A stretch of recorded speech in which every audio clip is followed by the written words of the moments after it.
just recently I got to sit down with Lydia Ingegneri, and I had never met her before, but she came highly recommended from a couple of people that I know pretty well.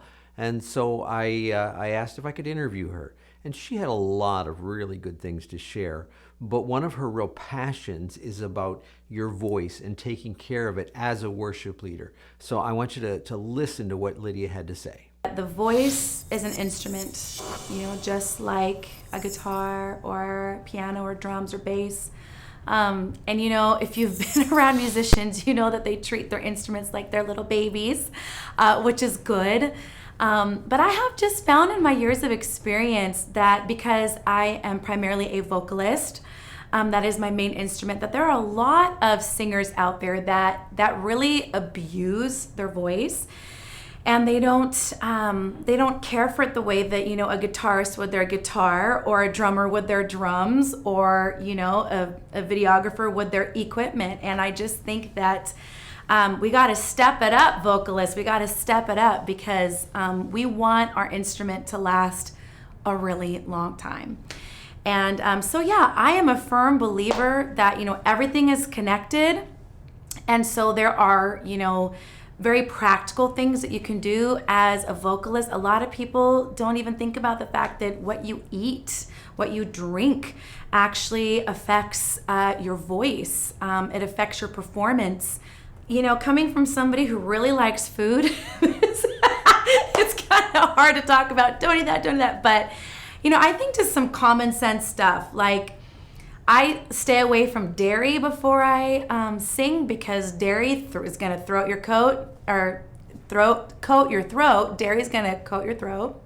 And you don't want to get up there and be hacking up phlegm, every time you're about to sing. So I stay away from dairy before I sing. I'll stay away from really fattening foods, like burgers and fries and those kinds of things right before I sing, or really in general, I try to stay away from that kind of stuff.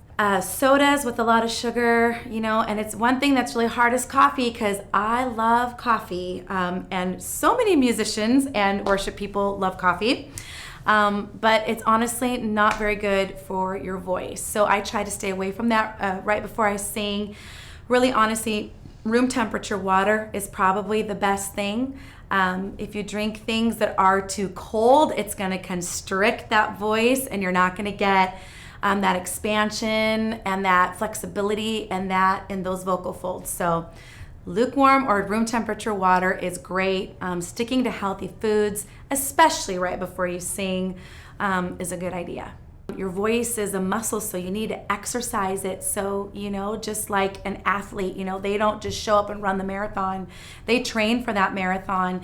One of the things that I encounter a lot, especially with worship leaders who maybe don't consider themselves, well, I'm not an artist, I'm not out on the road, performing every night. And it's like, yeah, but that doesn't mean that you don't want to have stamina and give your best. And there are a lot of singers I know that, they'll get up and lead worship, and then after the second or third song, they'll already be exhausted, or they'll actually lose their voice and get scratchy. And a lot of that is really just because they're not either using the right technique, or they're not valuing the importance of warming up and just really taking care of that muscle. But exercise is really, really good, because exercise will actually warm up your voice. So making sure that you're warm, doing those vocal exercises. There's different levels of warming up. I would just recommend that if you're not really sure what to do, there are a lot of great resources online. But another thing that you can do is when you wake up in the morning, and let's say you're going to be singing at church that morning, just start humming softly. Maybe hum through the worship set for that morning. Or just begin to sing softly through all of the songs, and maybe it's just, up and down. It doesn't have to be anything very hard or harsh, because when you warm up, that's the whole point. You are warming up. You're not going out of the gate full gusto. And so I would just encourage, when you wake up, start humming, start singing, start going up and down into your higher register, into your mid, and then into your lower, and then back up. Again, if you know scales or if you play the piano, that's great. That's very helpful, but you don't have to know how to do that. But that's very helpful just to do some scales and to sing on it. Again, warming up is not pushing yourself to that limit where you're like already exhausted by the time, you show up to sing. It's just getting the blood flowing, getting those muscles warmed up so that you can really execute when it comes time. One of the things that I would recommend too to vocalists, and I actually have spent some time working on this in the most recent years because I have found that as I approached my 40s, I was struggling a little bit in my range, and and so I just realized, I would really like to work on that. So for the first time really ever, I actually got myself some professional help and got into some lessons with somebody here in the Nashville area.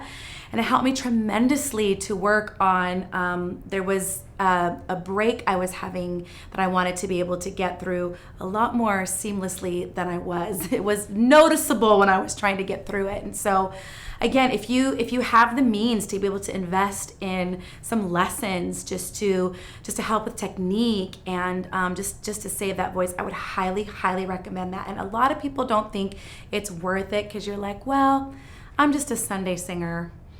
And you know what? Either you're a singer or you're not a singer. You know what I mean? And whether you're singing on Sunday or singing every night, really, I think we have a responsibility to care for what God has given us. So that is something that I'm really passionate about because I don't know about you, but I'm in this for the long haul. I don't want to wear out too early. I also don't want to, damage what God has given me. Someone said that the voice is the only instrument that God ever created. And so we need to really be good stewards of it and take care of it. I think she had some practical things to share. So I'm going to challenge you to think about, what does it mean for you? Are there things in there that you're not doing that perhaps you should be doing, the things that Lydia shared? Are there things that you need to maybe kind of step up a little bit more than you have in the past? Whatever, to take care of that instrument that God has given to you. I want to challenge you to think about that and what this means for you in your situation.